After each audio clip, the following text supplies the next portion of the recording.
Hello everybody and welcome into the FastTrack Sim Racing Cup Series live from Hollywood. That's right, it's Auto Club Speedway and we got another good race for you on tap here tonight. Michael Mueller going to be looking to see if he can make it the third win of the season here tonight and make it back-to-back after, of course, grabbing the win last week. And so with that, as the drivers get gridded up, let's get right down trackside and get started with some of your pre-race ceremonies.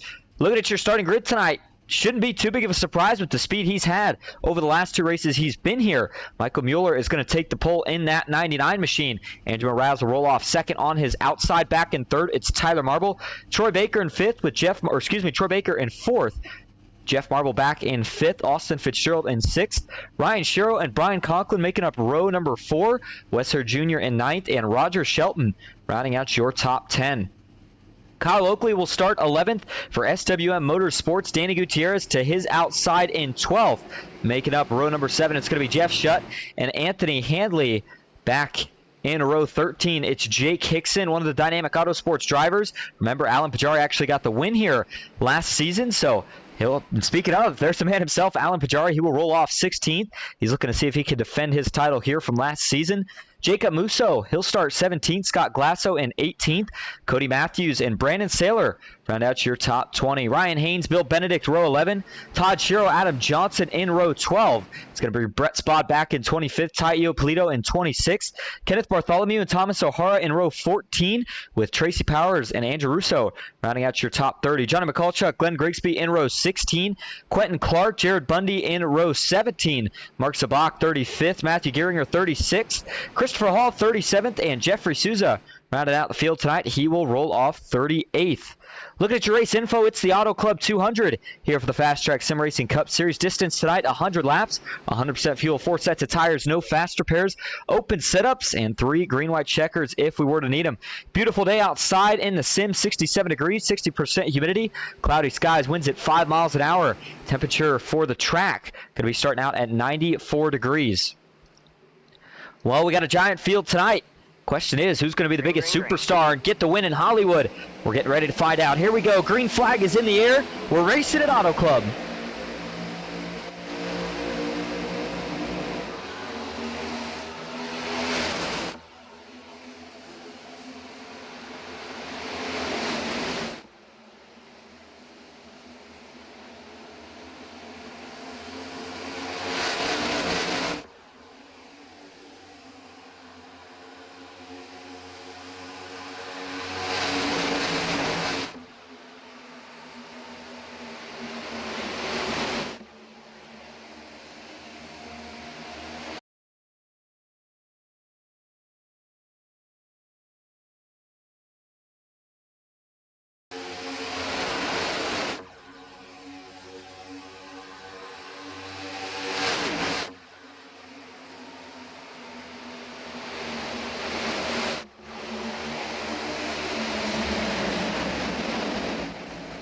Things starting to settle in here at Auto Club. 3 laps complete.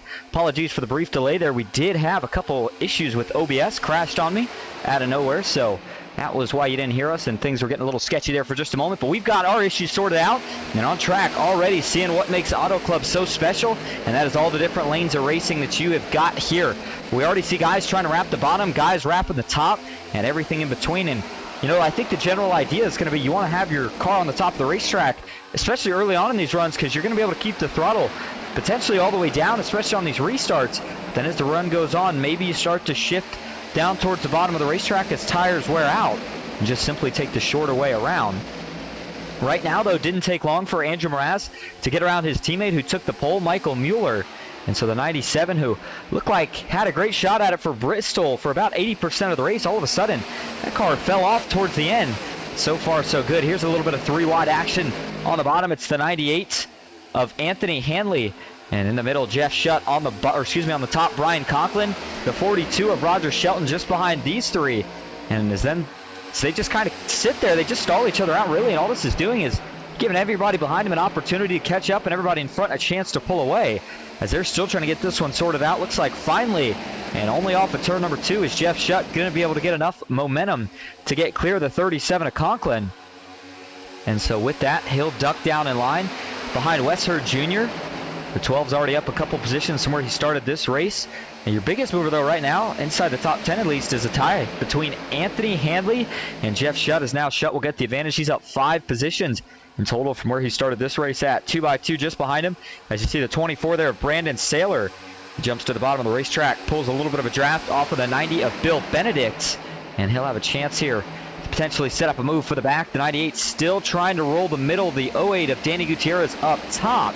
And Alan Pajari, again, last season's winner. Another one of those cars that you expect to have a lot of speed here tonight in both the short run and the long run. Watch for him to be a threat as this race goes on. Not the best qualifying effort. Started this race in 16th, but he's already got himself up to 12th and continuing to climb through the field. And, you know, it's important to know we still got a long ways to go. Only 6 laps complete up to this point. So, you know, you're going to have plenty of time to make adjustments. And whatever adjustments you make, you can kind of make adjustments on those as well. No scheduled stage breaks, but there is going to be at least one, and I believe actually there'll be at least 2 scheduled green flag stops. And of course, if we get a caution, that would potentially change that strategy up a little bit. As there you saw Kyle Oakley trying to get the top rolling here pretty early. Nothing doing there. He had to duck back down in line.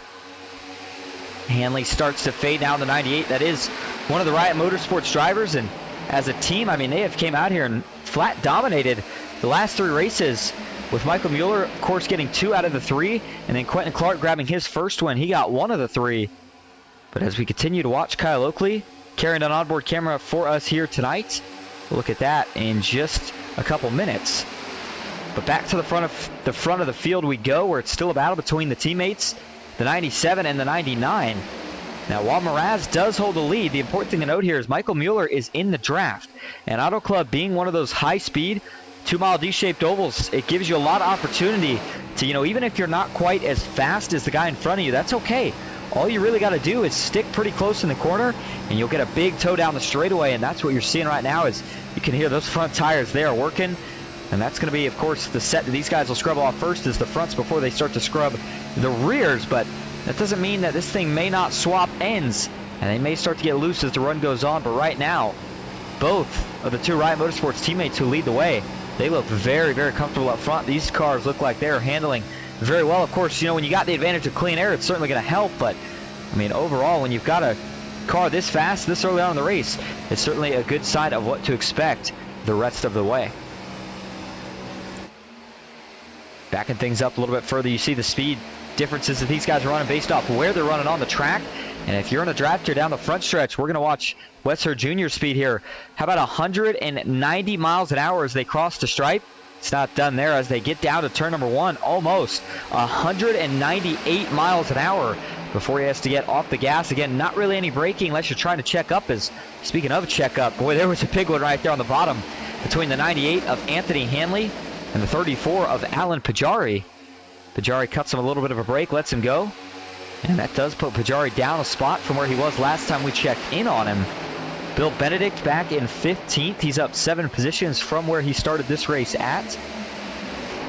And another guy that came so close to getting the win here last season that I'm sure is looking for maybe a little redemption here, and also looking for his first win so far of this season, is Team Marble iRacing's own Tyler Marble. He's currently working to the inside of Danny Gutierrez, and now he's going to work to the inside of Wesser Jr. as well.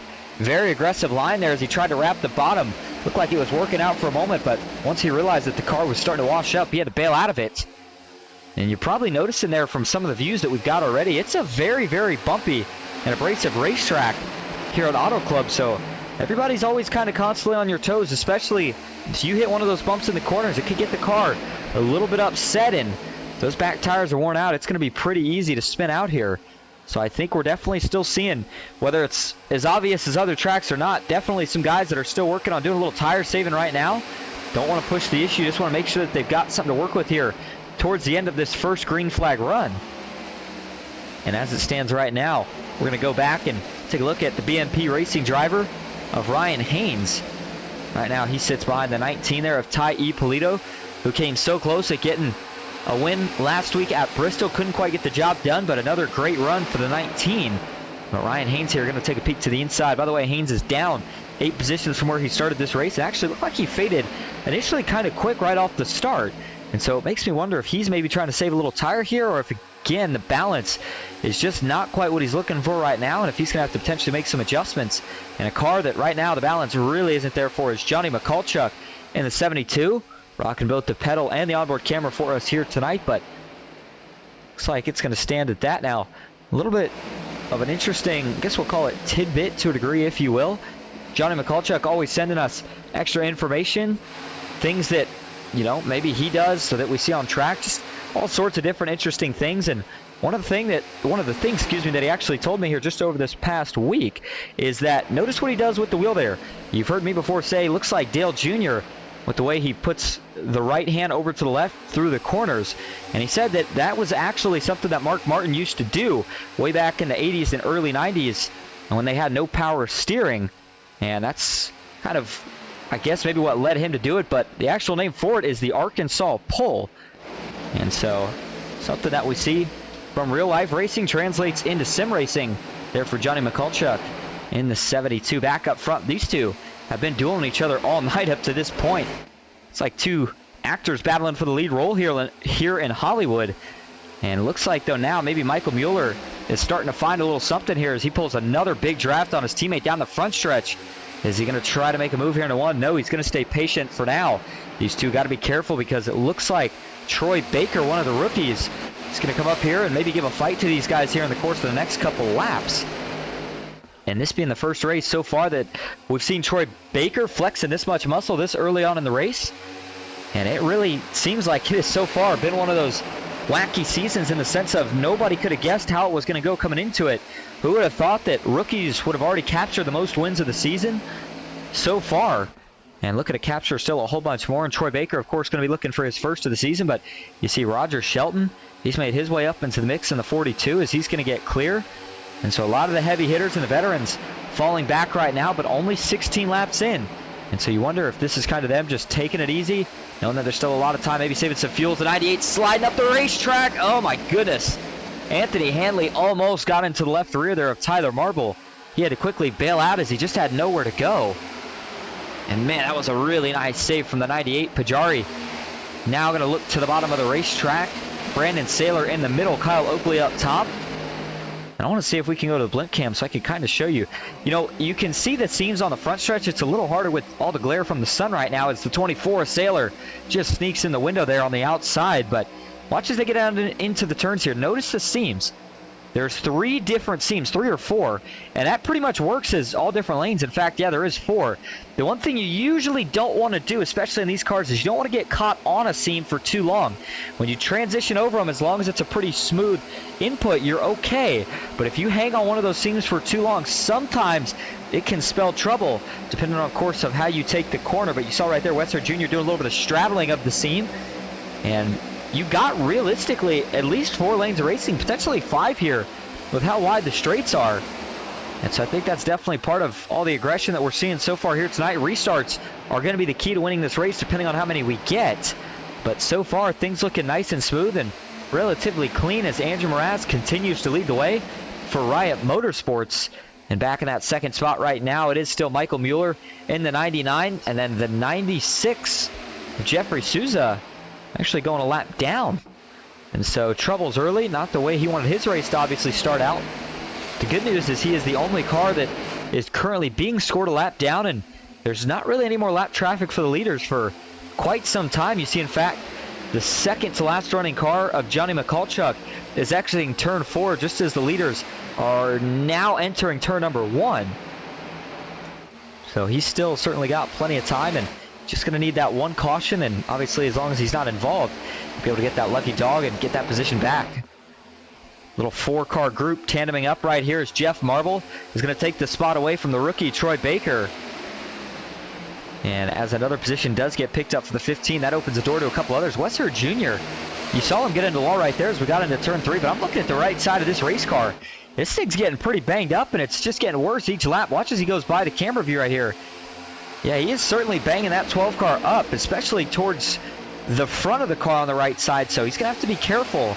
Again, this is one of those very, very aerodynamic dependent tracks, so if you get really any sort of crumple in the car, it's going to affect your speed a little bit, at least straightaway speed and potentially cornering speed as well, as there's a lot of downforce that comes into play here, especially as the tires wear out and That's one of the interesting things that you'll see, and as a driver, the first couple times you experience it are really, really interesting. I think that's the best way to put it is, you know, you're not really sure what's going on. You know you had a little damage, but you were fast at the start. All of a sudden, you're dropping like a rock in comparison to, ooh, did we just have trouble there? We did. Michael Mueller, second place with big trouble. He goes across the grass here, trying to get to him as he continues to fall positions. The 99 has been able to get back on the racetrack, but he is slow. Doesn't look like he has any damage anywhere on the race car. But that's certainly going to cost him, of course, all the track position that he had been working for. Of course, he was fighting for the lead with his teammate. And was there some contact, or is he just going to get loose right here? You see he's running right up behind the 99 here of Michael Mueller. Usually that's going to put a ton of air on the spoiler of the car in front. Or a lot of dirty air, rather. But, ooh, yikes. Looks like he just follows his teammate a little bit too far up the racetrack here. Watch this from the cockpit view, and when he ducks out to the right side, the wall's there. Well, actually, no, I take that back. It didn't look like...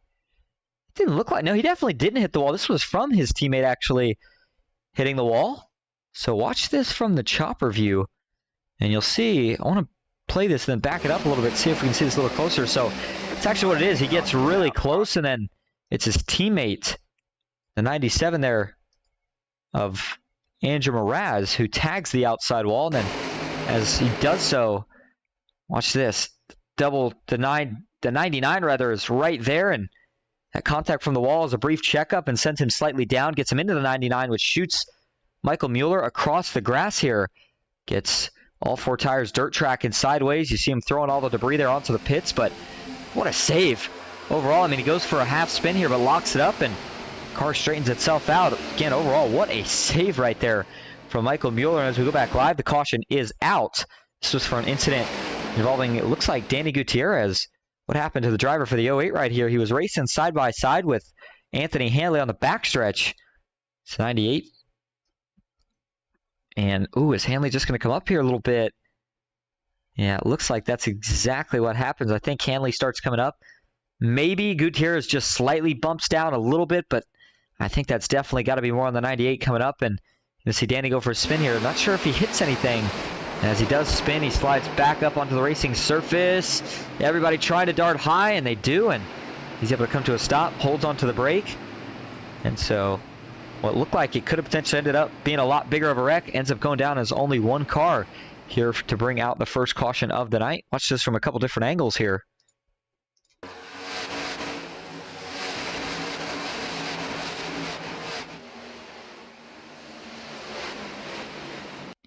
Yeah, and whenever you have a car sliding back up on track like that, when everybody's still at that speed, it always gets you really nervous. You think it's going to end in a pretty bad wreck, but in this case, everybody really did a nice job at committing high. Danny Gutierrez, of course, holding the brakes to let these guys be able to make the decision and not make it confusing.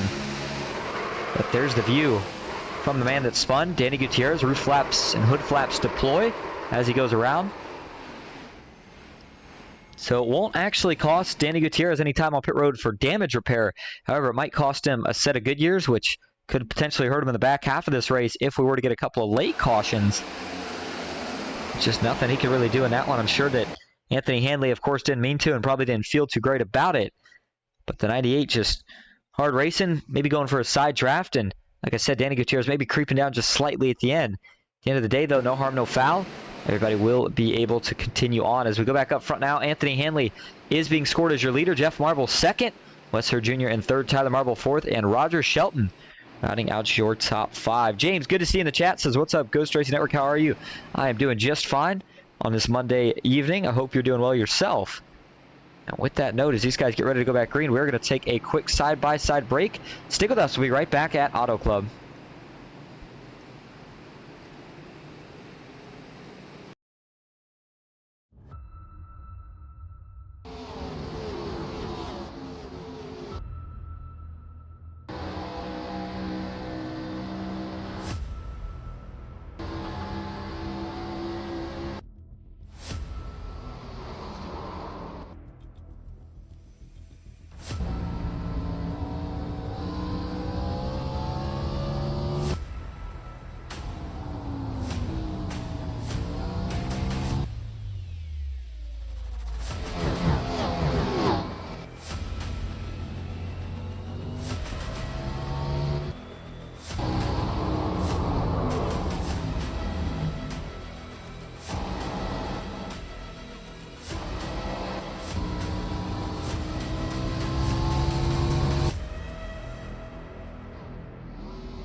Welcome back to Auto Club Speedway for the FastTrack Sim Racing Cup Series, the Auto Club 200.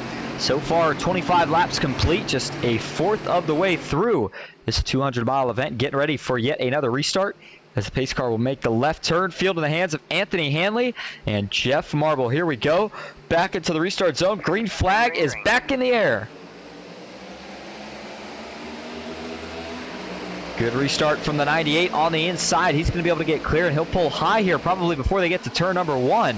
Now, this is a bit of a shakeup at the front. You got guys that weren't up here initially, so it's going to be interesting to see how things pan out now. And by the way, Andrew Mraz, who we saw him and his teammate tangle in that last wreck. In fact, both of those two drivers now have some work ahead of them here. Michael Mueller is being scored back in the 30th position.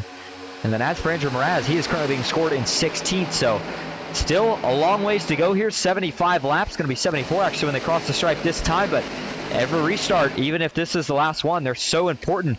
It's that spot where you can make up the most track position you're going to get all race. And maybe a little three wide here as Alan Pajari was trying to draw even with Brandon Saylor. Not going to be able to do it. He'll have to stay in line for now. As further back, the 10 of Cody Matthews on the inside. The 73, that's Kenneth Bartholomew. He is currently running the outside. There's a 27 of Jeff Shutt actually coming off the pits. Not sure what happened here to Jeff that had him in the pits, but whatever it was, it has now caused him to go a couple laps down here. It might have just been one, actually. And for the sake of Jeff Shutt and the speed he's had in the early going, we're going to hope it's just one. Meanwhile, up front, new leader Jeff Marble takes it away here at Auto Club. Tyler Marble up to second. Scott Glasso third. Troy Baker, the rookie, still hanging around the top five. He is in fourth. And Roger Shelton is up 5 positions from where he started. He rounds out your top five. Brandon Arsaylor in sixth. Wes Hurd Jr. back in seventh. Pajari with a big move on the inside. Tried to slide up in front of the 98. Looked like he had the momentum to do it. Only problem was it looked like that car got loose. He had to catch it, and all that momentum that he was able to make through the corner, he lost just as quickly as he gained it. They dive into turn 3 this time. I noticed there, Brian Conklin, did he potentially have a little bit of front nose damage? Yeah, he does, the 37. Not sure exactly where he got that from, but that is going to affect that race car. He's not going to be as fast down the straights we talked about earlier. You want to have the car as aerodynamic as possible here, and damage does not help that cause. So this will certainly affect Brian Conklin for the remainder of the race, but we'll see if he's still able to get it repaired and then, of course, make the best of it after that. Roger Shelton now to the inside, the 48 of Tyler Marble. And looking for a move here. You see all the porpoise into bumps down the back straightaway, but that outside still rolling really strong. Again, track temp not at all that hot here tonight, especially with some of the ones that we've seen here throughout the season.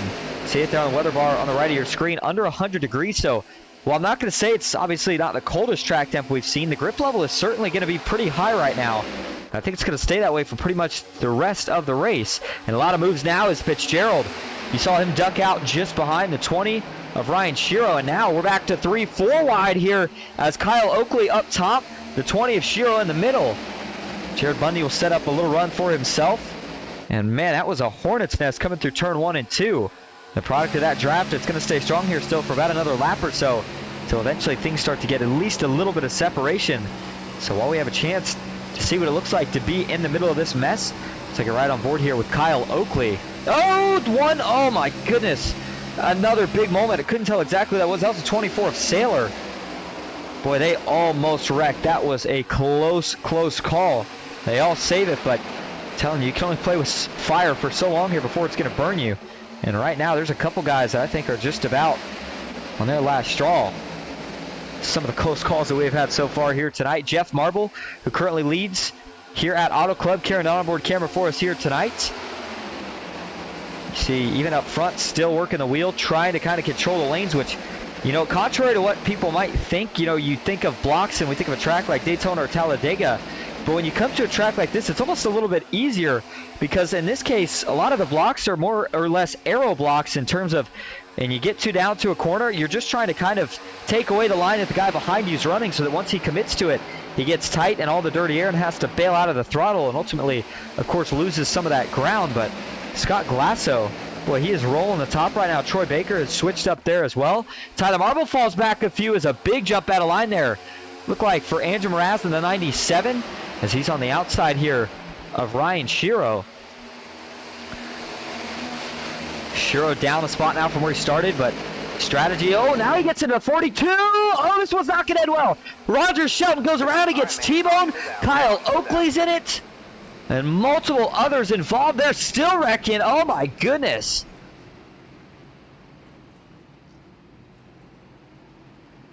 Roger Shelton all torn up, as are a handful of others. Kyle Oakley trying to get back rolling. Looks like he's going to be able to, but the damage on that 17 car looks like it might be terminal. He'll probably be able to get back out, but this could be a night ender. I think it will be a night ender in terms of potential winning speed and a potential top 3 race car. And the interesting thing to me about that wreck was just how long after the fact we still had guys piling in. I know we're going a lot faster here, but you would think some of these guys would be able to check up. But let's break down how this whole thing starts. It starts with the 20 here. We saw a little bit of an aggressive move that he was involved with on the backstretch, and then coming off of turn 4, I think he's just getting tight. I mean, Roger Shelton is up there. He's in his lane, and yeah, the 20 is just getting really tight. He's not able to get the car to rotate back down the track, so just kind of drives right up into the 42 of Roger Shelton, who bounces off that outside wall, and then here comes Austin Fitzgerald. He's got nowhere to go, but Fitzgerald ultimately escapes most of the calamity, and then just behind here is where things start to get ugly. You saw Kyle Oakley. He had nowhere to go, and then the 6 piling in as well. And then there's some of the late hits we saw. Man, the 9 of Mark Sabak. I believe that might have been Christopher Hall in the 38 as well. Definitely a couple avoidable hits there towards the end. I want to go on board with one of the guys who was involved in this wreck, but sitting pretty far behind at the time the wreck occurred. So this is with Christopher Hall in the 38 car. Take a watch, take a listen.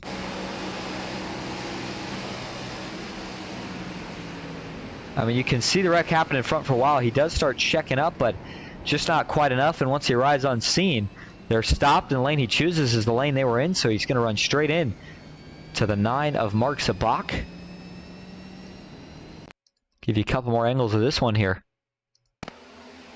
This is from TV1. You saw the wreck out back. I was trying to get a little bit of a different angle, but we're just going to back this up and do it the hard way right here. As Kyle Oakley, once he got turned, that first hit was a pretty good one, but it's the second hit here that I think is really going to do it for him. You see, that's when the bumper piece falls off. Then he tags the outside wall. Jared Bundy gets slammed through the rest of this wreck. And then there's the 42 going for a spin after what looked like Roger Shelton was doing a good job on working his way back towards the front of the field. It's going to come to an end here, at least for a little bit, as now 34 of 100 laps complete here at Auto Club.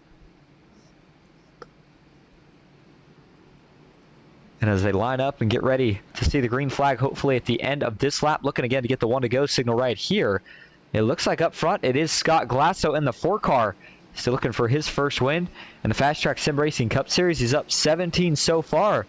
Who knows? Maybe tonight's his night. We'll have to find out. Jeff Marble in 2nd, Troy Baker in 3rd, Tyler Marble in 4th with Andrew Mraz in 5th, Brandon Saylor in 6th, Austin Fitzgerald 7th, Bill Benedict in 8th, Jacob Busso in 9th, and Andrew Russo rounding out your top 10. Want to give another shout out to everybody that is just tuning in or has been tuning in. We certainly appreciate you being here, spending your Monday night with the FastTrack Sim Racing Cup Series here live on Ghost Racing Network. James says, I'm good now. I'm watching you guys broadcast. Well, we certainly appreciate that, James. And yeah, the guys on the track, of course, putting on a good show, so making our job a lot easier. But this will be now the 3rd restart, or the start, I guess as you could call it, the 2nd restart, 3rd total start here of the night. And things are going to be a little bit different now.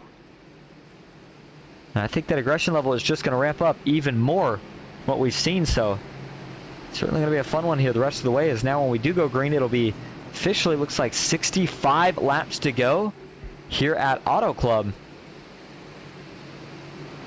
And the 4 on the bottom of Scott Glasso choosing that inside line. A little bit of an interesting choice, but seems like it's been working well for the most part here tonight. And so the 4 is going to hope that he can get a good launch, clear the 15 up before they get to turn 1, jump up, and ultimately arc it back down, set himself up for a good corner, and to get some good momentum off of turn number 2. Here we go as they roll back into the Geico restart zone. Green flag back in the air at Auto Club.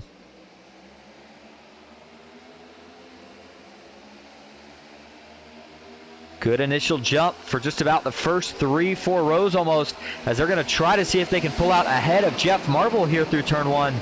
And it looks like at least the first car in line is. Second one of Troy Baker, not going to get so lucky. He tried to make the move, didn't work. And as a result, he got side drafted back, and now that makes the 4 a sit duck. If you're Scott Glasso, what do? Do you let him go if they get to you, or do you try to throw a block right here? And I'd say a sitting duck, and again, that's going to only be, of course, for these first couple laps. But, oh, man, a lot of archie-bargy just behind these two between Tyler Marble and Troy Baker. Looks like Baker now going to get back to the inside. That'll help clean it up a little bit as they were beating doors a little bit through 3 and 4. And then in the middle of the pack right here, the 39 of Ryan Haynes runs alongside his teammate there of Brett Spod. And these two have been doing a phenomenal job so far this season. They still got a lot of work, going to keep their heads down and see if they can get BMP potentially their first win in the FastTrack Sim Racing Cup Series here over the course of the next few weekends, and starting with tonight, of course. So still side by side as up front. It's a little bit of single file action. That second group seems like they've got a lot of guys that might be faster and are starting to catch. The problem is they're racing each other so aggressively that it's actually hindering their progress, as now you're going to see the 97 of Andrew Mraz jump back to the bottom while Tyler Marble stays up top.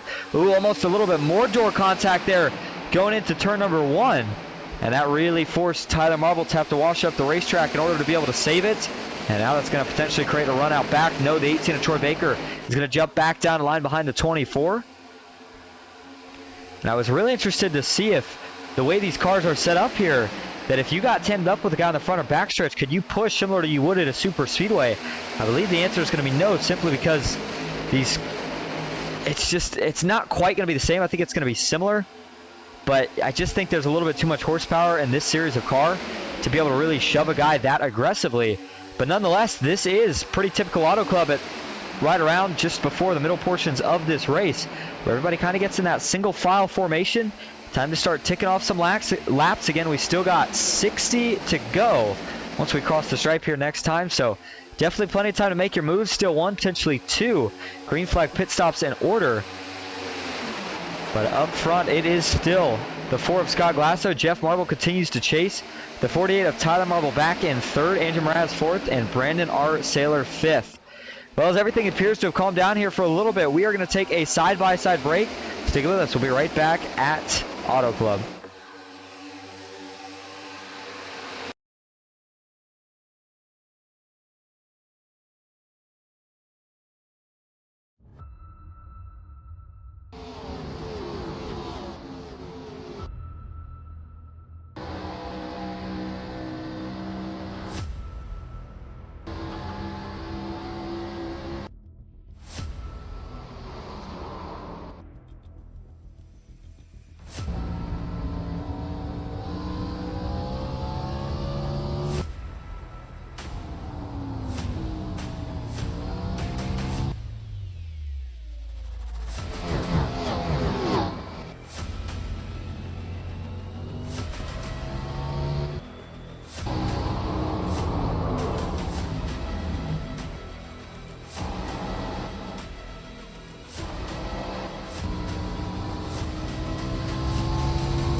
back live at Auto Club Speedway, and well, we didn't really have too many things change. Of course, we had a lead change while we were over break, but more importantly than that, the aggressive racing we saw between Wester Jr. and Alan Pajari led to a couple of really close calls. They were able to get things sorted out, at least for now, but I have a feeling Alan Pajari, if he gets back to that 12, is not going to wreck him, obviously, but I'm thinking he's going to be letting him know that he certainly does not appreciate the way that he was raced. A couple laps there as they were 3 wide, 2 wide, and side by side through quite a few sets of corners.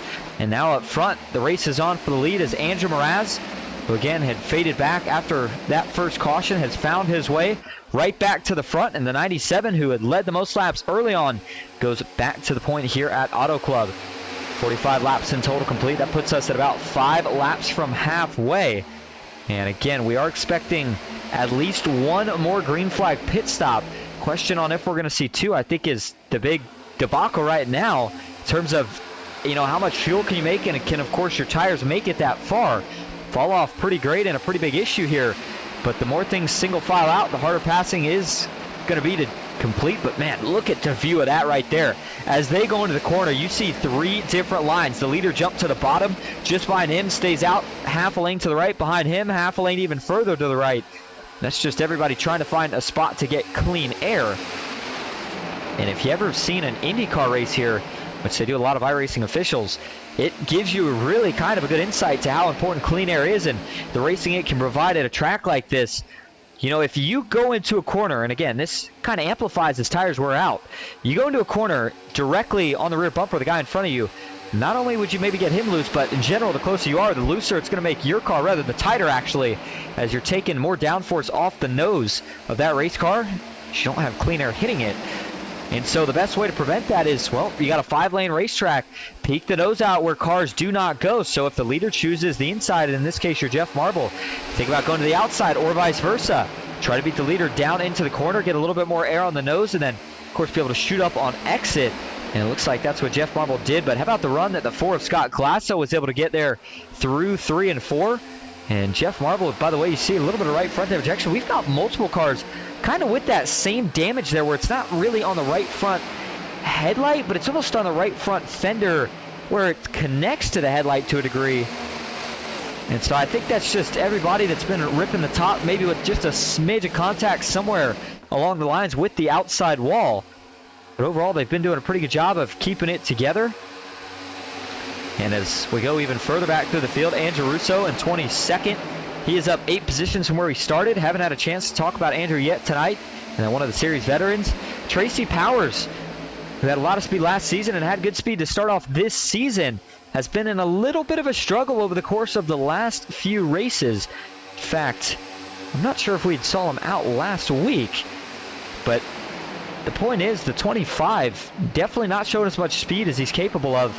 And again, this is one of the independent drivers, so that certainly, of course, plays a factor in his role, but have to make his own setups, or even if he's buying a setup from someone, doesn't have teammates to coordinate tuning it with. So when you come out here by yourself, the biggest goal is just to make improvements throughout the race and try to get further and further up through the pack and try to capture a good finish, build off the momentum from there. Bill Benedict in 21st, Ty Iopolito in 20th, Adam Johnson, one of the rookies, in 19th. You got Jake Hickson, by the way, another driver who was on a tear at the start of the season. Seems like he might finally be starting to come down from that high after he got 2, almost 3 wins in a row. And of course, that didn't quite pan out the way he was hoping in terms of getting that 3rd win at Vegas, but had a chance at it. And when you've already got 2 wins this early in the season, you know you're getting to go to the playoffs. It's all just basically playing with house money at this point. You don't have to worry about playing the safe strategy, trying to make sure you're good in points, because you already know, again, that you're locked into the playoffs. So at this point, I think that if you're Jake Hickson, really couldn't ask for more, except maybe another win or 2 to take along here before the season's all said and done. And I think he'll definitely get a couple more. Oh my goodness, what in the world is going on here? The 97 is all over the 48 of Tyler Marble. They've got a little bit of a, I don't know if that was, I'm not sure what that was right there. The 98 rather, excuse me, that was Anthony Handley. Oh, they're still getting together. What is happening now? Glatso goes around towards the inside wall. He's going to spin. Does everybody save it? No caution. We stay green. As what in the world has gotten into a couple of these guys? Scott Glasso is able to get that car back moving. No damage, loses all his track position.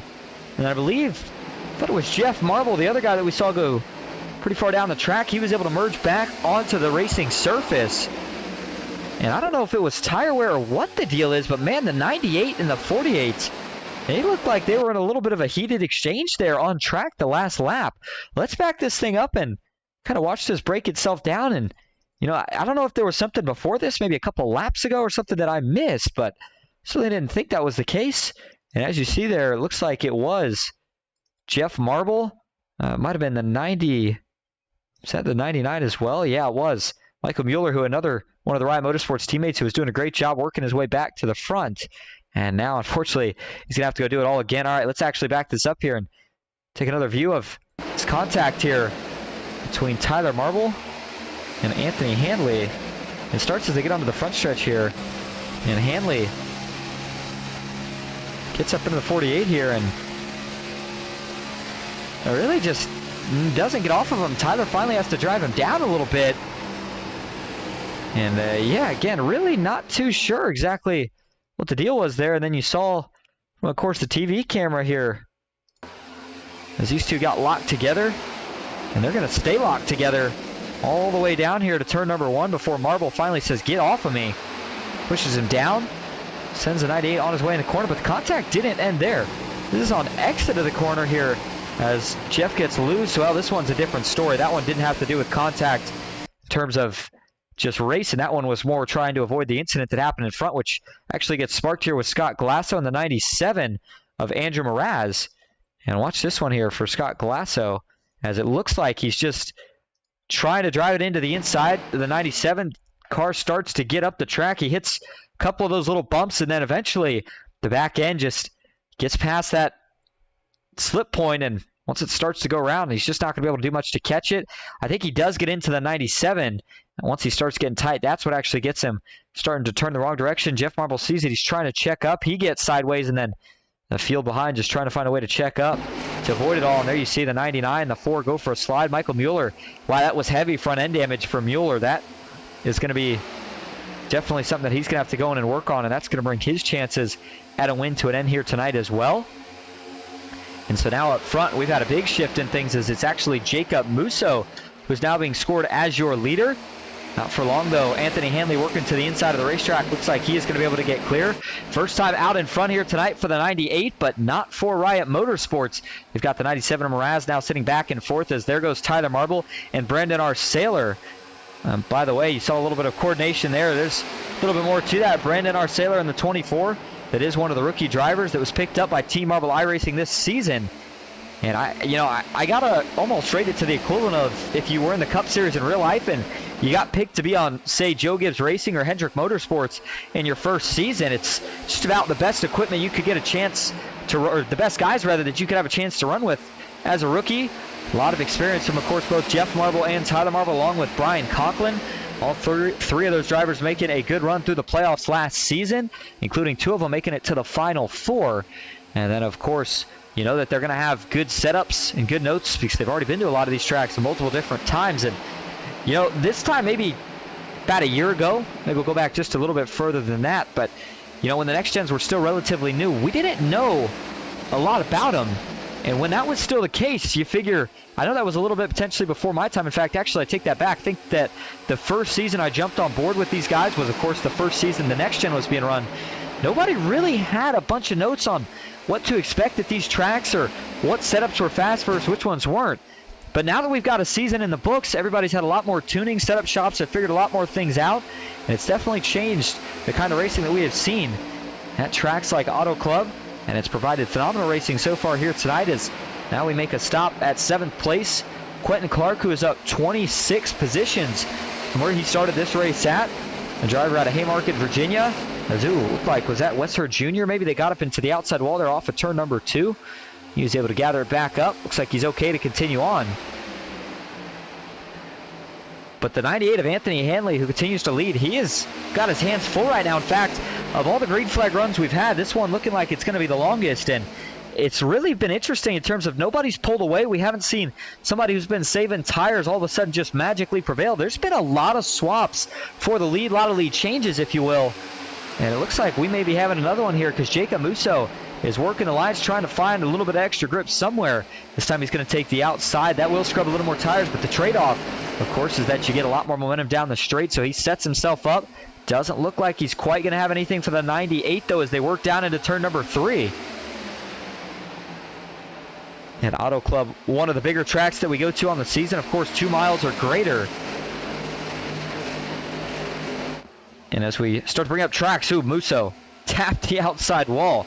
You can definitely tell some of these guys are starting to push it harder and harder as we approach closer and closer to that next green flag stop. By the way, if these guys can make it to probably, I would say, another 5 laps or so from now, anywhere between another 5 to 10 laps from now, I'm going to feel pretty confident that they can make it the rest of the way, because, you know, at Daytona, track that's wide open all the way, 2.5 miles in length, we see guys be able to go for about 38 to 40 laps. And so kind of basing the same here tonight, but this track only 2 miles and they're letting off, so I would think they'd have no issue making 30 to 35 on fuel. They probably can make 40, so I would say with the way things are looking now that this should indeed go down as a one more stop kind of race. And so it's going to be the money stop. With it being that last stop, you cannot afford to make a mistake. Going to have to be perfect and going to have to get in clean, out clean, all while doing it as quick as possible, because you can gain track position while making those green flag cycles. And in fact, if you're this even on speed, as we're seeing right now at about your top 6, sometimes that's the place to do it. But Jacob Musso going to make another move to the inside here of Anthony Hanley. The 98's going to lay it on the door of the 95. That side draft showing its effect even in the corner. Now the 98 gets into the door ever so slightly. Tyler Marble's going to pull high. He gives a big shove to Anthony Hanley. That's going to get these two clear. Wes Hurd Jr. is going to try to tag on and extend. And the 3-car tandem up top gives a huge run to Tyler Marble and Anthony Hanley. Hanley and Marble, as they get clear, looks like they'll push them off into the corners. By the way, further back here, I'm trying to figure out, do we have some pit stops here? Oh, what's going on? I think we definitely had a couple of guys have to retire from the race. There's Roger Shelton after the damage he sustained, and one of the last cautions that we had, or the last caution we had rather, Cody Matthews no longer in the race. Not sure what happened to him. We saw him at the start. And then Jeffrey Souza was officially up 2 positions from where he started. Sits well over 9 laps down. Jeff Shutt 3 laps down. Now we're still not exactly sure exactly what happened to Jeff. Again, he showed a lot of speed right at the start.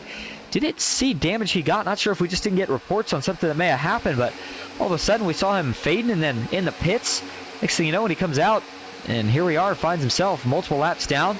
Jared Bundy right now, the last car that is a lap down, and only 1 for him, but a lot of damage on that 3 car. And you see that that's probably what's hindering his efforts to get any closer to the front. Johnny McCulchuk up to 33rd, the 72 with heavy damage as well. Mark Zabak currently sitting in that 32nd position. That is the Canadian driver in the field here tonight.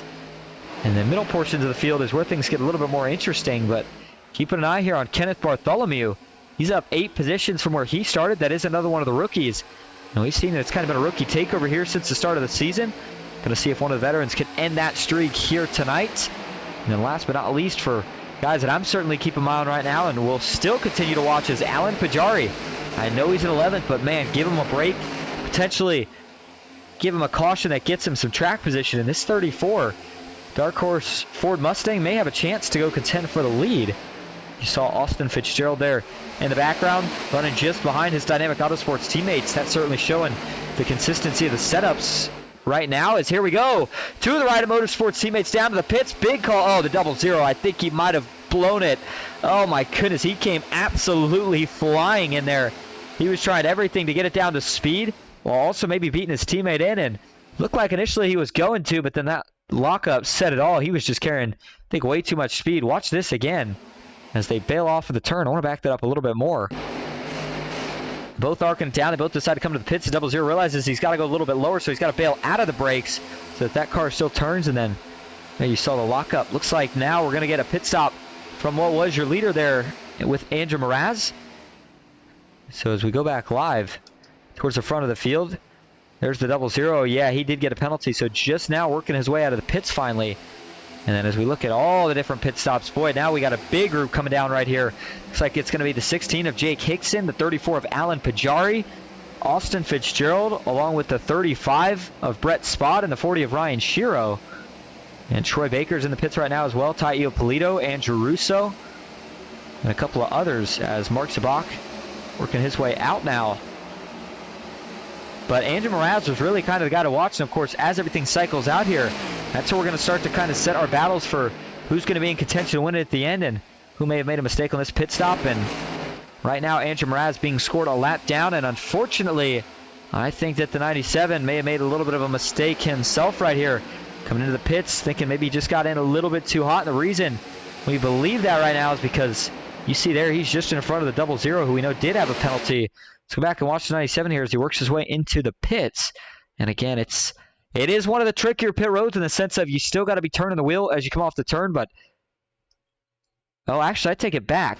I got it mixed up again. I'll tell you what, two of the Riot Motorsports teammates, they run such similar paint schemes. Sometimes I get two of these guys mixed up a little bit. But that was Andrew Mraz who actually came into the pits with Quentin Clark.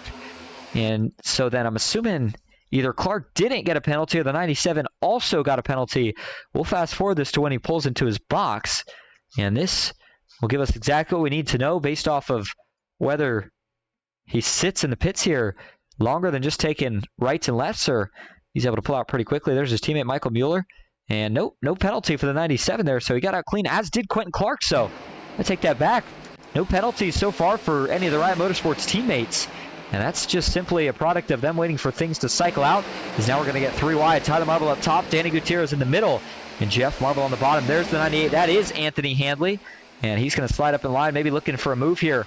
Watch for him to jump to the inside of Danny Gutierrez. He's going to think better of it, though, here down the front stretch. And we saw one fading a little bit right there. Jeff Marble is going to lose the spot as we've still got guys cycling in and out of pit road. When they cross the stripe this next time, it'll be 70 laps complete. Marble gets out of shape. Now he gets together with, I believe, was that Handley? I think it was. And looking for where this contact led is clearly these two must have eventually wrecked. And we don't have anything on it just yet. There's Tyler Marble in the 48. Anthony Handley, the other man involved, the 98. Well, no damage, it doesn't look like, at least, to either of these cars. I'll tell you what, though, these two, well, now I take that back. There is pretty significant right front damage to the 98. These two have been disagreeing pretty much all night. Again, really not sure what's going on necessarily between them. But they have not been happy with each other, and I'm not sure if it's been anything intentional, but it seems like they continue to find each other here and continue to get glued together. Watch this from the blimp cam. There's the 97 of Mraz. Jeff Marble just behind this group, but watch the 98. As they get up off the corner, he's getting tight. And he's going to get the left rear there of Tyler Marble. That gets Tyler Marble all out of shape here. He's trying to save it, the checkup. And then the 98 gets a bump from behind by Wesser Jr., which gets him to the inside. And then Tyler, at this point, gets down on the door of the 98. And I think he's trying to get it straightened back up. But then there you see they get the 95 of Jacob Musso involved. And unfortunately, Jacob, who was having a great night, nothing he could do there. And he gets almost kind of snowplowed, if you will, up into the outside wall like a bulldozer there with the way Tyler Marble pushed him. But let's go to the onboard view here for Tyler Marble. And, you know, I know he was trying to get off here as soon as they got stuck together, but just one of those things, I think, where these two, again, no hard feelings. They just continue to get stuck together all night. And there's the hit for Jacob Musso to the outside concrete. As you saw the 98 of Anthony Handley follow him in as well. Let's take a couple more views of this one. And so as Musso slides, takes a pretty big hit off that outside wall. Brings us back under what has only been our second caution of the night. So overall, things have been really, really clean. It's been phenomenal racing up to this point. And now we're going to get a restart with what I believe is going to be about 30 laps to go. Actually, it's going to be less than that. It's going to be probably about 27 laps to go. So everybody good to go on fuel now. It's just a matter of managing your tires and gaining a track position from here. So as we go back live, Danny Gutierrez being scored as your leader. Wesser Jr. in second. Jeff Marble third. Tyler Marble in fourth. Matthew Geiringer in fifth. Tracy Powers up to sixth. He's up 23 positions from where he started this race at.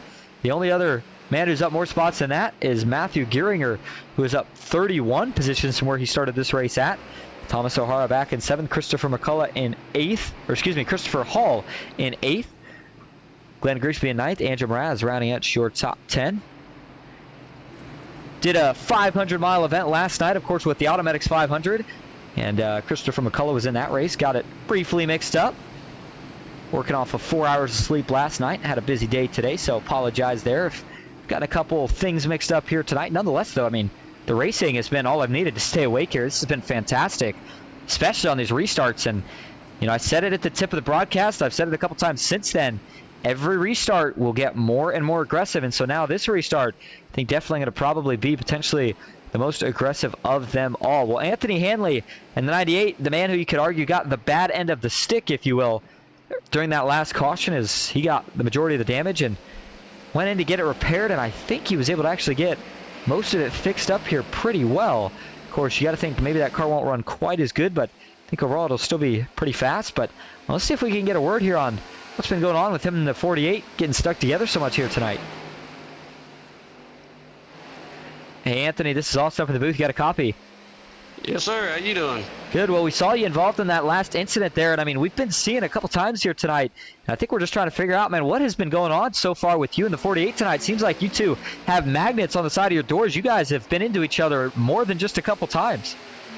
Well, on that situation, my teammate stuck it down in there between us, down below, and got us a little tight.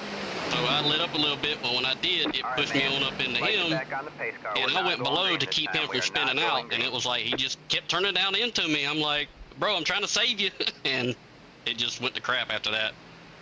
Well, we know that Auto Club is one of those tracks that's very aero dependent, and you know, now that you've gotten some damage from that last wreck, looks like you've got it pretty fixed up. But how you feeling about the way the car's going to run, and do you think that you still have a chance to go up there and fight for a podium? Oh yeah, definitely. All right, well, we appreciate you giving us a couple quick words. Hey, good luck the rest of the way, and we'll see if we're talking to you at the end of this thing. Yes, sir. Appreciate it. All right, as we send him back down to his Riot Motorsports teammates. So you're ready to go back green. Let's try to get a word on the other side of that.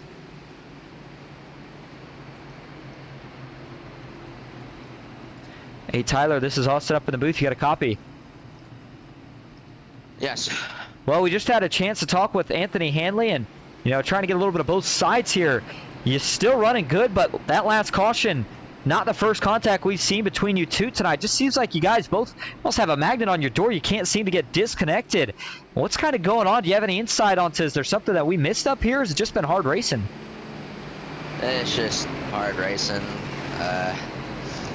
Yeah, Robin's racing, and we got into it a little too much there Alpha 2 and caused a whole melee. So we'll see how hurt the car is. Got a lot of damage apparently, but yeah, we'll see.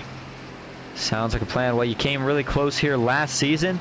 Still with a good chance here. As long as the damage holds up, we might be talking to you at the end of this thing. Yeah, hopefully. We'll see ya. Go, Tyler Marble. And yeah, you can see the damage right there from the rear chase cam. Looks like he's got some on the right front, the left front, the bumper maybe barely still hanging on by a couple of clips. So he's going to have to be careful. If we do get a caution where he decides to go in for tires, I think it might be a wise choice to get that fixed. But again, this will be kind of a good insider, maybe a good test run, if you will, to figure out how exactly this thing is going to run. All right, here we go. Field in the hands of Danny Gutierrez and Wes Hurd Jr. Tyler Marble in third, Jeff Marble fourth, Tracy Powers in fifth. And as they roll back into the Geico restart zone, green flag back in the air. 27 laps to go at Auto Club. Good start initially, 2x2 formation as you see one of the damaged cars on the apron. Looks like Wes Hurd Jr. though and Jeff Marble are going to get clear of the outside. Danny Gutierrez though now fights back. He'll actually get back even with Jeff Marble as they drag race off of turn number 2. Tyler Marble just behind again, wondering how well that car's going to hold up with the damage that he's got. Looks like so far so good here, at least through the lap where they're all still getting up to speed. And further back than that, 2, maybe 3 wide here. Christopher Hall going to get split down the middle. And on the inside, almost 4 wide here. They are going to go 4 wide now. Jeff Shutt has to duck to the inside. There you see the 98 of Anthony Hanley. How about Kyle Oakley? I mean, how does this work? Look at the damage he's got to the front of that 17 car, and somehow he is running at pace with these guys. But he's got no front bumper. There's no way this car should have any sort of straightaway speed. And yeah, there's looks a little bit more like it here as the guys now start to go by. I mean, you figure everybody else's car, the air is going up over the roof, and this car, it's going straight through. And so in terms of going straight through, getting caught somewhere in the car, of course, probably on the firewall between separating the engine bay and the cockpit. And so now the 17 is finally starting to feel the effects now that they've gotten up to speed. And the more single file is out, the further back Kyle Oakley is going to go. I think at this point, he's just hoping that he can scavenge any points possible. So it looks like that team was not able to get that front bumper reattached. Sir Jr. still rolling the top. Now under fire from Danny Gutierrez. Jeff Marble has been committed to the bottom. The 08 has been trying to work up the track higher and higher.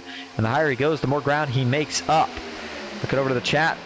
Matthias Wolsch, I believe it's Matthias Wolscheid, says, how do I join this league?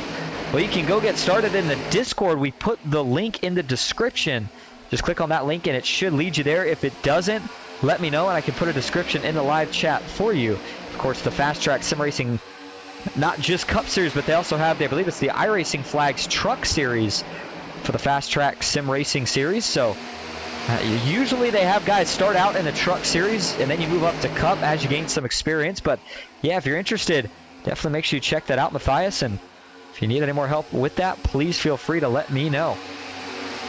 One of the rookies, Adam Johnson, looking for a great run here tonight. Not sure if this would quite be his season best, but it would certainly be close. As right now he runs in 8th, up 16 positions from where he started this race at. But the race for the win just kind of has that feel like it's really going to come down pretty much all the way to the end of this thing.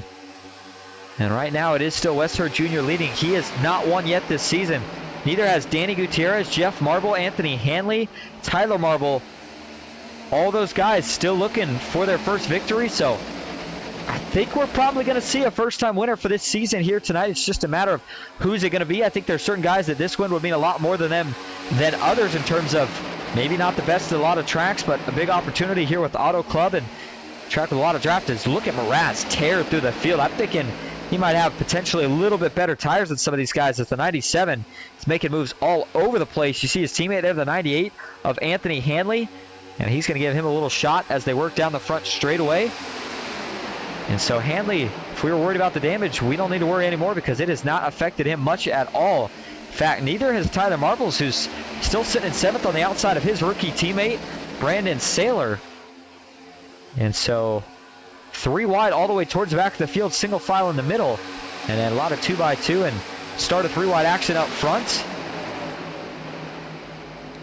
And up top now, the 17 of Oakley.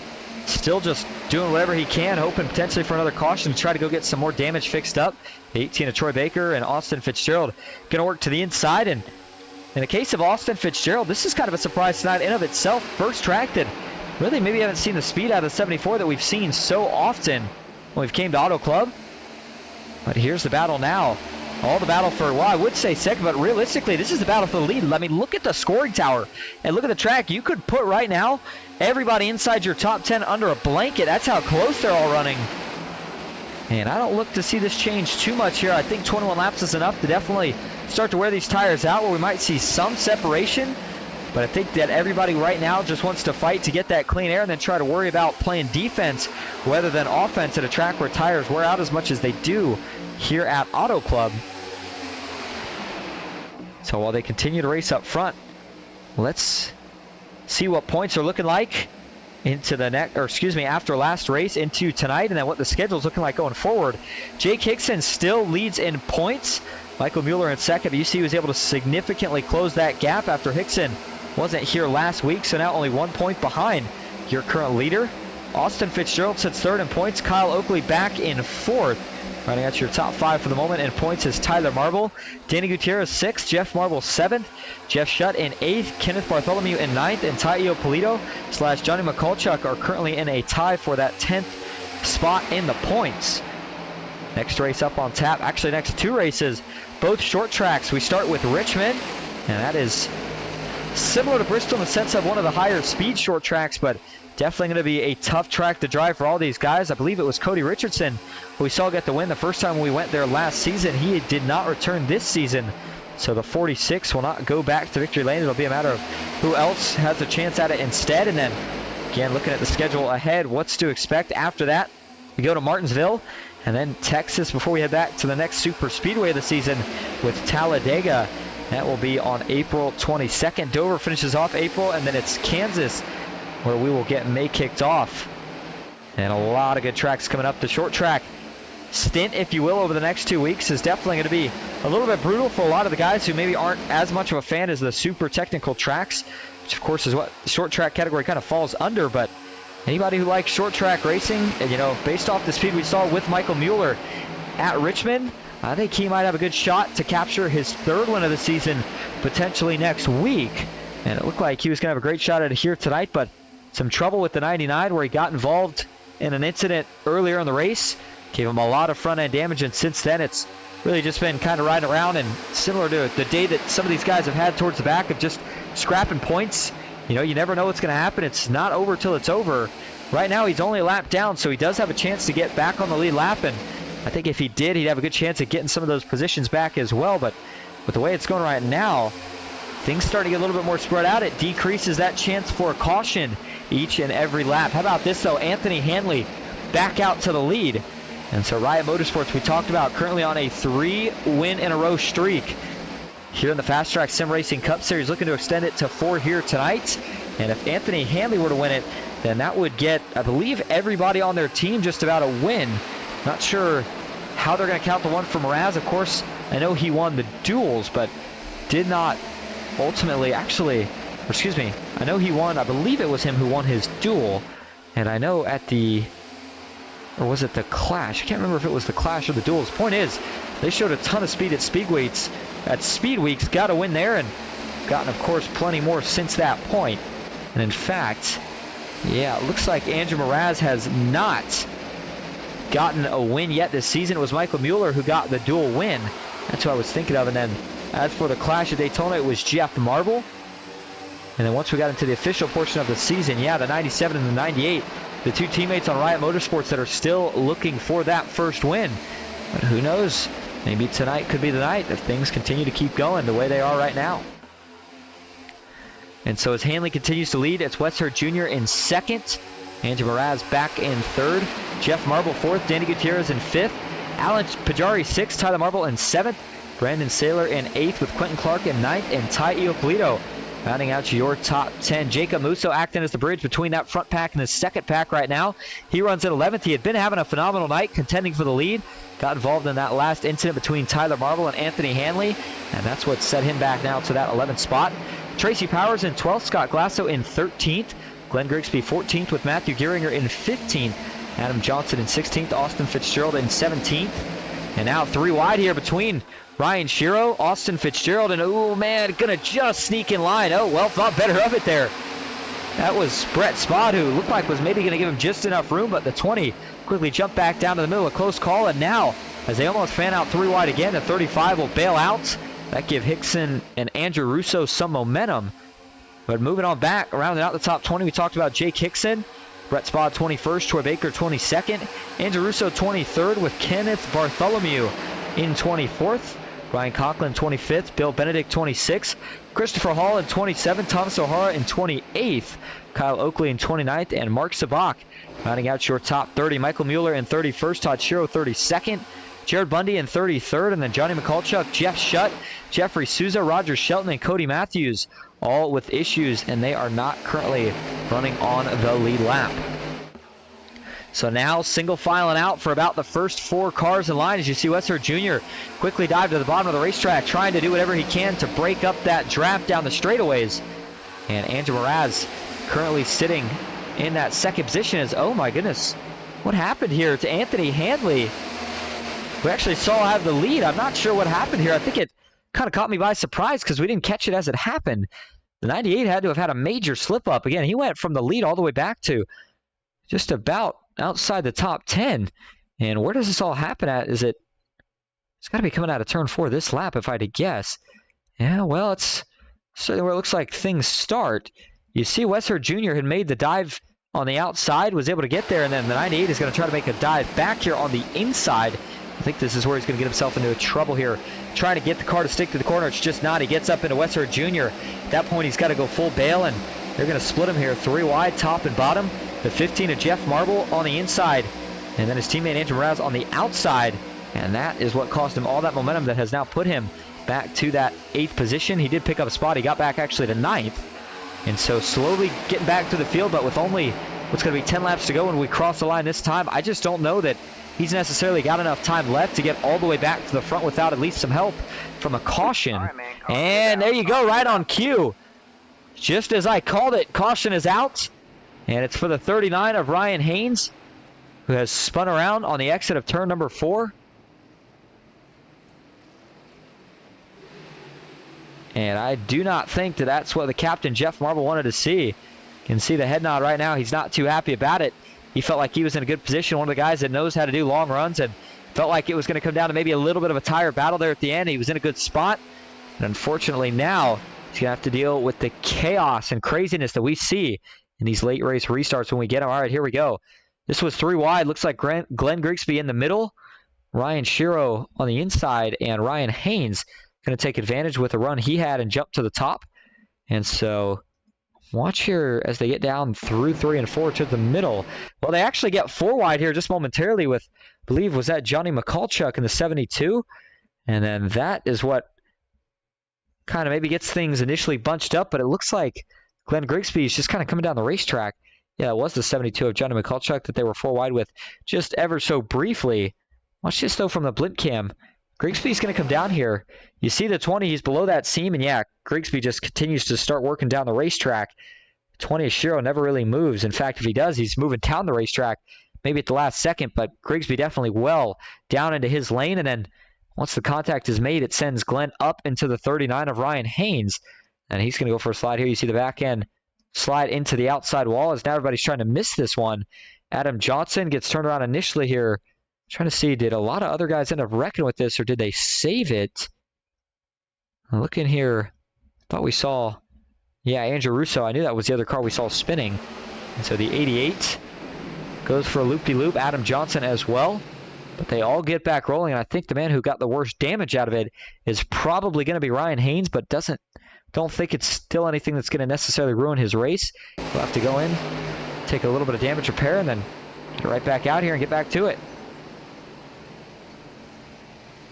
Give you another view here from the cockpit view for Ryan Haynes. Kind of a blindside hit as a driver. You don't really see it coming, so it's hard to react in terms of saving it, but keeps the wheel straight there and just logs it up immediately. And overall, not a bad strategy. Again, it certainly minimized the damage, it seemed like. And we'll take one final view of this here from the wall cam.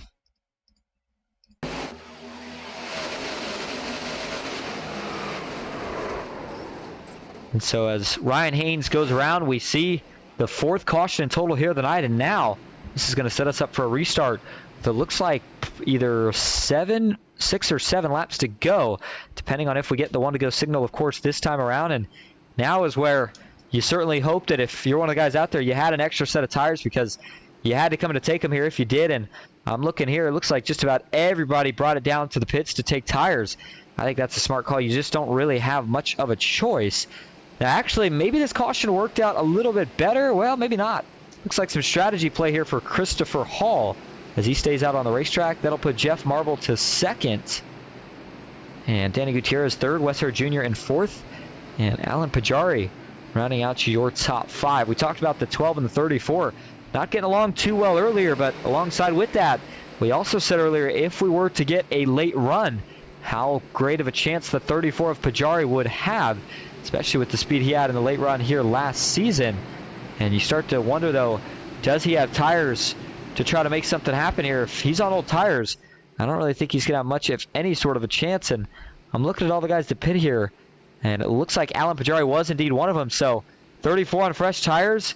Don't believe the 38 of Christopher Hall is, though. I think that was a strategy call that's working out for the moment, at least. It's got him up 36 positions from where he started this race at, but not sure, of course, how long it's going to work out here on this restart. And it's going to officially be 7 laps to go here in Fontana.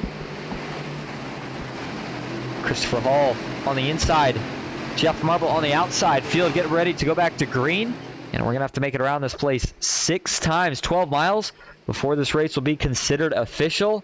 Here we go. A sprint to finish it here at Auto Club. Green flag back in the air. 7 laps to go. Good start for the outside, not so much the case for the inside. Christopher Hall immediately going to jump down to the apron. Now he bails 3 wide as the 97 of Mraz is going to try to split to the inside. And this is going to get a little sketchy here as the 97 still on cold tires trying to wrap the bottom of the racetrack. Now it's Gutierrez who slides up a little bit. Him and Wessler Jr. get together. They're all trying to save it. Can they hold on? We got cars scattering everywhere. And it looks like they all are going to be able to save it. This first lap's a tricky one as, again, all the tires are still getting up to temp. Jeff Marble right now working for all he's worth, trying to hold off a fellow veteran in Alan Pajari. As the field comes roaring off of turn 4. Jeff Marble, man, he is doing everything he can. You see he is snaking the draft back and forth. He's holding the wheel probably about as tense as you can right now. As now Pajari's going to take a dive to the inside through 1 and 2. Jeff still rolling the outside. He should have momentum as now Pajari gets into his door. That gets Marble all out of shape. He's trying to save it. Pajari goes around. They're wrecking out back. We got 1 off, 2, 3. How many is he going to collect? No caution. We keep it green up front. Brandon Saylor's in it. Pajari's in it. And Andrew Mraz. And 2 cars that look like they had a shot right here at the end are now out of it, along with the car who was the most dominant here of the night potentially. And all that contact has now shuffled Jeff Marble back to the 5th spot. Just looked like a lot of aggressive racing there. Pajari was trying to make it work. Unfortunately, though, tires, they just didn't have the grip. He needed to bail. Unfortunately, it was just too late when he tried to. And once he slid up the track, it was all she wrote for Jeff Marble. Is once he got collected, he had a great save, but the damage was done. Track position had been lost. But now he's still in 6th and still within range of the leaders here. But he's got to grab a couple more spots in the next few laps. Turning our attention out front, how about this? Quentin Clark now leads the way here at Auto Club. Got his first win as a rookie and another one of the Riot Motorsports drivers at Phoenix just a couple weeks ago. And we went from the short tracks to the high bank 2-mile oval here tonight. And he'd like to get a win here, get a second one of the season, and potentially continue to put his name higher and higher on the points battle sheet. Scott Glasso just behind him. Scott, another driver who's looking for his first win in the FastTrack Sim Racing Cup Series. He's had a couple chances, but none as good as tonight. And there he is, Tracy Powers. Not sure if you heard me talking about him or if he switched on a light, but oh my goodness, the 25 has found a ton of speed in crunch time. And that is the driver out of Atwood, Tennessee. He's got to get by here, though. The more racing these guys do for second, the easier it is for Quentin Clark to pull away. You see him utilizing that apron. That is an option that you get here at Auto Club. No track limits. You can go below the white line at any part, including through the corners. But now with just 3 laps to go, it's a question of, can we make it around this 2-mile oval 1.5 more times to make this race official? And I got to think if you're Quentin Clark right now, that's exactly what you're hoping for. He does not want to see another caution, not with the speed that he's had so far, but he might get one as Wessler Jr. cooks it a little bit, getting into the corner and gets physical there with Scott Glasso. That sends him up the racetrack.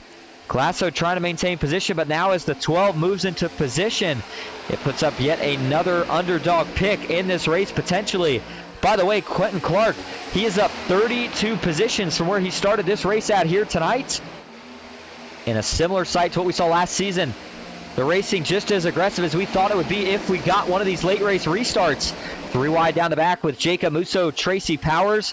And on the outside, Scott Glasso. Now a little door bang there between Jeff Marble. Michael Mueller tucks the line just behind the 15. And as he works his way through 3 and 4, starter with the white flag in the air. Can we make it there?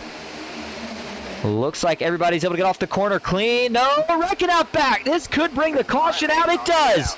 Quentin Clark about 100 feet from the start-finish line. And it's not going to happen. And this one looks like it collects a handful of drivers. So we got multiple going through the grass here. One of the BMP Racing drivers. Trying to figure out exactly who that was. In terms of, oh, it looks like it was Brett Spod in the 35. And I think he's got maybe a little damage to the front. I think the rear's okay. All right, let's go take a look at it here and break down where it all goes wrong. Well, they had about 1,000 feet. Nah, not even that. Maybe about 100 feet to keep it clean, and they just couldn't quite do it here. And here we go. Let's watch this from the chopper view first. So you've got, in fact, we're going to go to Blimp Cam a little closer. You got Tyler Marble and Brett Spod racing each other just about as aggressive as they possibly could here down into turn 3.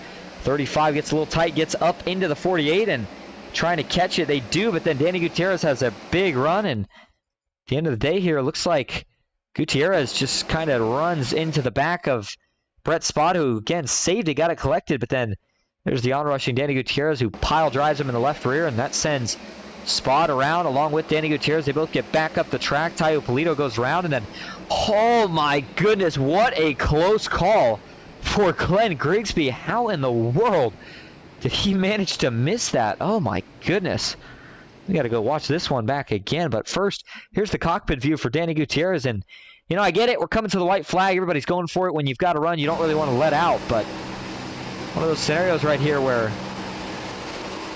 just you never hear him bail out of the throttle and ultimately kind of leads to that wreck. So tough break for everybody involved in that one. But I want to go see the onboard here for Glenn Grigsby and figure out how in the world he managed to split this gap. Watch this.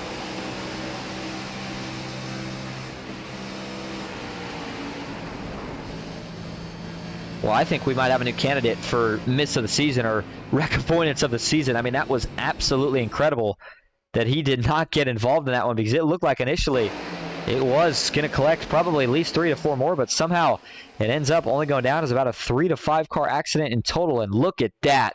That is amazing for Glenn Grigsby to have missed that wreck. And then there you see all the damage up top to Danny Gutierrez that destroyed his 08 Dark Horse Ford Mustang. So there's a big hit to the concrete wall.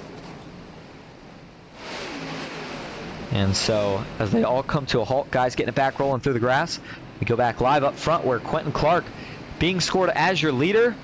Another rookie trying to get his second win of the season. Wes Hurd Jr. in the same boat trying to get his first win of the season. He will roll off second. Scott Glasso back in third with Jeff Marble in fourth. Tracy Powers fifth. Michael Mueller in sixth. Jacob Musso seventh with Tyler Marble in eighth. Austin Fitzgerald in ninth. And Troy Baker currently rounding out your top 10. Well, it's going to be our first attempt at overtime. We've got 3 if we need it. But let's remind you real quick of what the overtime rules entail. It'll be a 2-lap shootout at the drop of the green. If we can make it around the lap to take the white flag, this race will be declared official. However, if not, then we will rack them up and try it again. We could do that for 2 more times total. All right. So it's going to be the 00 on the inside, the 12 on the outside, row 2. Scott Glasso, Jeff Marble, Michael Mueller, and Tracy Powers, row 3. And I think that anybody in all the way back to honestly row 3 and maybe even 4 has a shot to win this race. That's assuming everything stays clean. Now, do I think that's going to happen? Not based off some of the restarts we've seen. I have a feeling there's going to be a lot of contact here, a lot of door banging. We'll see if guys are able to keep it together and keep it clean all the way to the finish here. But it's definitely been a very physical race here tonight at Auto Club. Definitely more physical than I think I was expecting coming into it. And 5th caution total of the night here. But for what it's worth, most of those came here at the end. The overall race was pretty clean. But all that matters is how it finishes. And if you've led no laps this whole race, well, now's going to be the time to lead your first couple. Here we go. Pace car is going to make the left turn for the final time tonight. Back into the restart zone we go. Green flag back in the air. Overtime at Auto Club. And it's a good restart for the inside. Guys have the option to fan out 3 wide, but you see the 00 taking the defensive approach is him and Wes Hurd with a little door banging action right there themselves through turn 1 and 2. Or getting into turn 1 rather. Now as they go through 1 and 2, Wes Hurd Jr. is going to get the advantage to 00. Maybe not the right choice to pick the inside. Now he gets split. Scott Glasso on the inside. Jeff Marble, Michael Mueller rolling up top as the 00 continues to fall. Jeff Marble, he's got to run. He's going to take it to the inside right here. Can he make it stick? And does he try to jump to the top? He gets clear for the moment. He's trying to get up top. Not going to do it. Wes Hurd Jr. is able to stay to his quarter panel. Here we go. White flag is in the air. 1 lap to go at Auto Club. The 99 of Michael Mueller with a big push on the outside. That'll get Wes Hurd Jr. clear. The 99 going to try to see if he's got a chance to win one himself here tonight. Jeff Marble looking for one more big slide to see if he can maybe tuck in here behind the 15. Not going to be able to do it. Michael Mueller going to close the gap. He does slot in line. Marble's going to get a big push from the 99 down the back. Now Michael Mueller steps out. Side draft and side by side out back. Wes Hurd Jr. final time through 3 and 4 looking for his first win. They continue to drag race behind him. Does anybody get there? Off of turn 4, Michael Mueller with one more run. Is it enough? Doesn't look like it. Wes Hurd Jr. wins it at Auto Club. First win of the season. Jeff Marble brings home second. Michael Mueller in third. And what an overtime finish that one was. How about it, Wes Hurd Jr.? It was, I would say, a long time coming, but in all reality, we haven't ran that many races yet, and he's been fast in just about all of them, so you knew it was just a matter of time. And what a win it was for Wes Hurd Jr.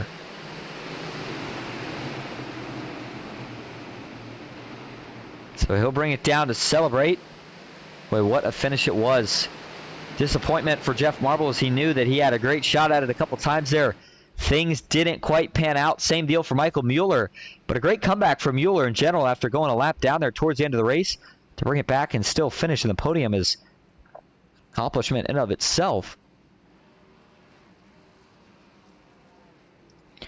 And as the celebrations fire up here for your race winner here tonight, Wes Hurd Jr. burning it down at the start-finish line. We'll take a look at your finishing results. So Wes Hurd Jr., your official winner here tonight at Auto Club. Jeff Marble brings home second. Michael Mueller in third. Scott Glasso in fourth. Quentin Clark in fifth. Tracy Powers back in sixth. It's going to be Tyler Marble in seventh. Troy Baker eighth. Austin Fitzgerald in ninth. And Jake Hickson rounding out your top 10. Ryan Shiro finishes in 11th. Brian Conklin in 12th. Jacob Musso 13th with Thomas O'Hara in 14th. Ryan Haynes 15th. Kenneth Bartholomew in 16th. Taio Polito in 17th with Adam Johnson in 18th. And rounding out your top 20 here tonight is Matthew Geringer and Bill Benedict. Andrew Mraz finishes 21st. Alan Pajari in 22nd. Andrew Russo 23rd. Kyle Oakley in 24th. Todd Shiro 25th with Brett Spott in 26th. Danny Gutierrez 27th. Glenn Grigsby in 28th. Anthony Hanley 29th. And Jared Bundy rounding out your top 30. Brandon Saylor in 31st. Johnny McCulchuk 32nd. Mark Sabak 33rd. Jeffrey Souza in 34th with Christopher Hall in 35th. Jeff Shutt 36th. Roger Shelton in 37th. And Cody Matthews rounds out the field tonight. He finishes in 38th. All right, well, we are going to get your top 3 in here for interviews. Stick with us. We will be right back at Auto Club.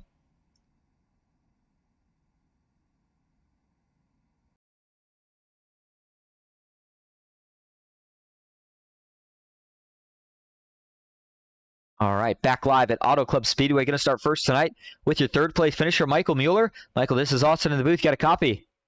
Yes, sir. How are you? Good, man. Well, what a roller coaster of a race it was for you. You start out with a ton of speed earlier. You get involved in that incident with your teammate.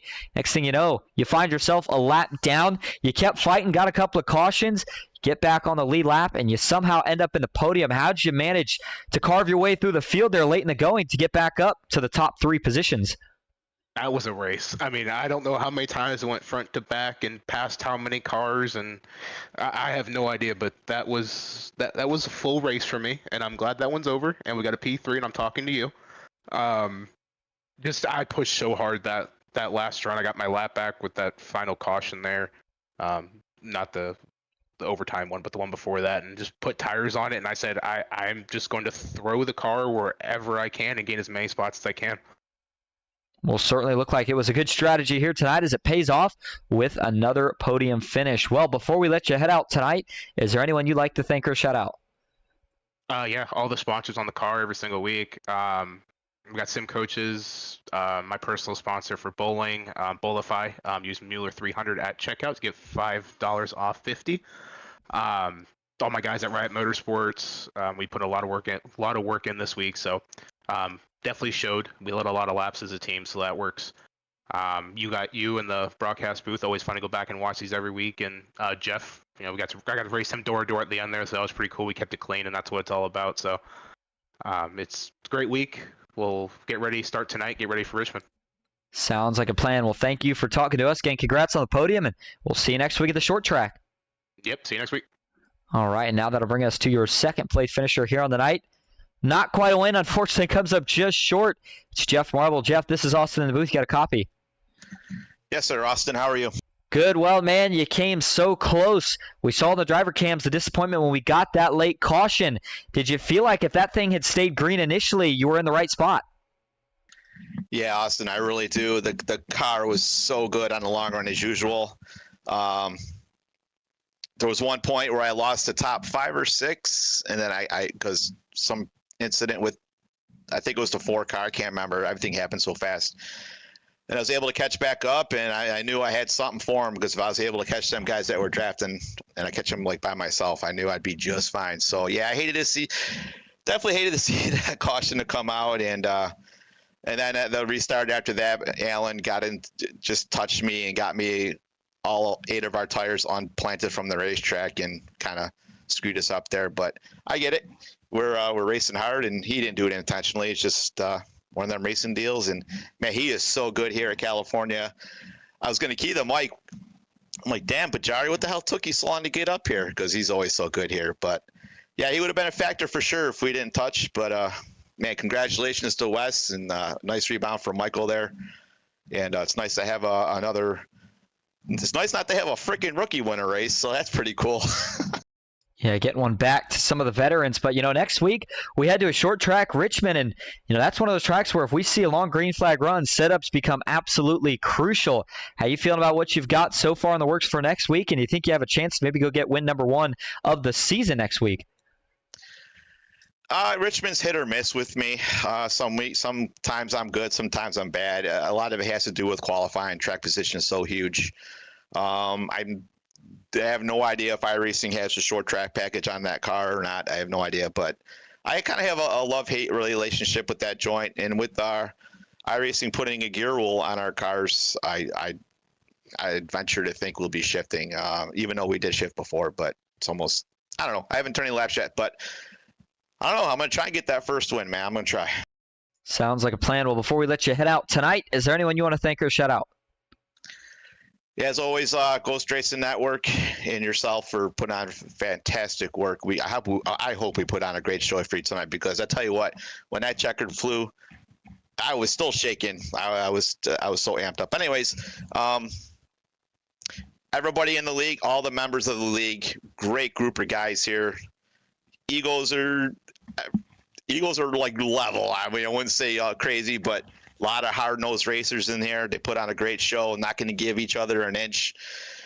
So I'd like to thank the whole entire roster for showing up week in and week out, for making Fast Track what it is. I love these guys. They're great people. Of course, simracerhub.com, Butt Kicker, DA Design Studio, Bushnell Motorsports Park, Capital Auto Group, and of course, Alloy Wheel Repair Specialist out of Richmond, Virginia. They're the guys that foot the bill for us, and I hope I didn't forget anybody. Oh, my kid for doing all the artwork, doing the results, Tyler Marble, does a fantastic job behind the scenes. Of course, my admin crew for keeping me in check when I get a little crazy sometimes. And thank you for talking to us. Again, congrats on the second place finish. We'll see you next week. Thanks. Thank you, Austin. All right, and now that brings us to your winner here tonight. First win of the season for Wes Hurd Jr. Wes, this is Austin in the booth. You got a copy? I'm here. Can you hear me? Yes, sir. Well, you grabbed the win tonight in a chaotic finish.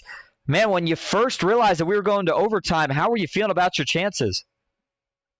Excited. Thought I had a shot. Just needed to get on the guys outside, and he took the bottom, so felt pretty good. Well, man, things got chaotic there pretty much towards the end of the race, but especially, again, mentioning, of course, that last overtime restart that we had. And, as a driver on that point, how do you kind of keep yourself focused of not slipping up at all? I mean, we saw them getting a run on the last lap. I thought maybe they were going to have a chance, but next thing you know, you get clear coming out of turn 4. And describe the feeling when you know that you've got a clear straightaway and you know you're coming to your first win. Pretty exciting. I just knew pretty much the move for me was I let off a little early going into 1 and let the 99 hit me in the butt a little bit. And that kind of boxed him in from doing a slide into like a slide job type move into 1. And then I just knew I had to be clear everybody going into 3 and just keep my momentum up. Well, you certainly... Yeah, I was going to say you certainly did that, and it worked out very well tonight when you captured that first win. But, this isn't the only track we've seen you have speed at so far. Came close quite a few times, but it seemed like tonight everything finally kind of came together. And then, of course, you hold them off at the end. Now, we've got a short track stint coming up. Richmond, followed by Martinsville. How you feeling about your chances to maybe get a second win here within the next 2 weeks? Richmond, maybe. Martinsville, probably not.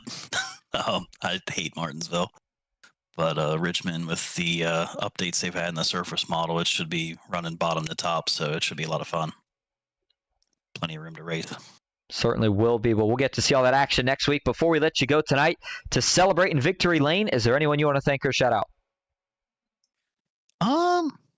Just Jeff and the guys for doing the league, and Jeff, Tyler, everybody for running it. It's a lot of fun, and the most fun I have outside of running a dirt car. So I run a dirt car in real life, and short of that, this gets you working just as hard. So it's pretty cool. Thank you, of course, for talking to us. Well, we'll see you next week. But for now, man, you got your first win. Go enjoy it. Go celebrate. You are a winner at Auto Club. Hey, thanks, man. There you go. Wes Hurd Jr. with a big victory here tonight and a momentum shift potentially for his season, as I think that might be another driver that we're seeing form up and we might see go deep into the playoffs. And I think Jeff Marble kind of said what a lot of guys were thinking. About time that a non-rookie finally was able to get a win here again with a good finish and a great race to cap off action here tonight. So with that, that's going to wrap up the coverage for me, Austin Green, here on Ghost Racing Network. I want to thank you all so much for coming out. As always, I hope you enjoyed.